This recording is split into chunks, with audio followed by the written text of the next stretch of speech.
Henry Rossoff, Fox 6 News. Henry, thank you. And tomorrow, the Milwaukee County Board will decide another issue involving the House of Correction. The board's Judiciary Committee wants Sheriff David Clark to work with the man recently named as superintendent of the facility. In comments last week on Facebook, the sheriff says he's waiting on a background check before he'll actually allow Michael Hoffman near the secure portion of the building.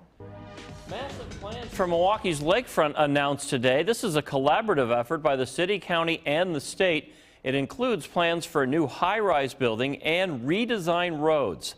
The city plans more access to the lake by opening up Clybourne to Lincoln Memorial Drive and extending Lincoln Memorial all the way to the 3rd Ward.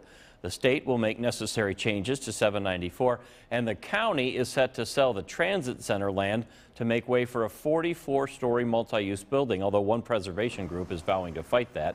The city and the county's portions of the plan will cost about $18 million combined and will be mostly funded by a TIF district that's created. The state cost will be folded into the current Hone Bridge project.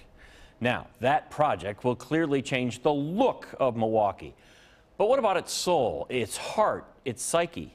Those were some of the topics on tap tonight at the Pabst Theater as an eclectic group of Milwaukeeans came together to ask, what's next? Jeremy Ross has more on an interesting night on stage. In a place normally reserved for rock stars and comedians, a dozen huddle in the backstage bowels of the Pabst Theater amongst the foosball, food, and fury that is Mike Tyson's Punch-Out. Dude, you're totally wrong. Not one took the stage to share a song. We're going to swear, by the way. But all shared their uncensored visions of Milwaukee's future.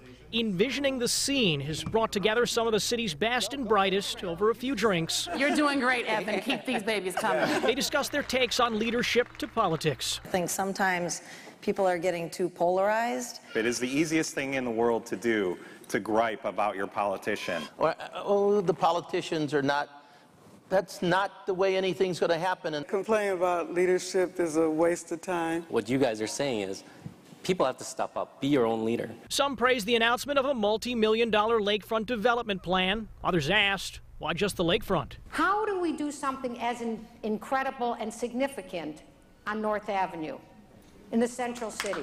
Economic hardships were not overlooked. Tough issues surfaced without simple answers. Reality foreclosures, reality lack of retail. I can go on and on. Foreclosures are serious when we got 8,000 or 10,000 homes. A night of discussion on center stage with the hope more acts of progress will follow. And I think if you can do that, no matter what the project is, we could get more done. And I think the speakers this evening ranged in expertise from real estate to sports to the arts. This is the 3rd time for the discussion. The hope is to do so twice a year in the future.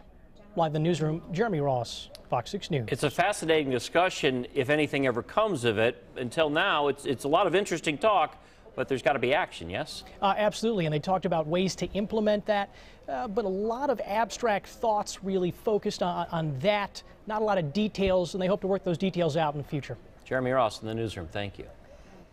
Governor Scott Walker signs the controversial mining bill.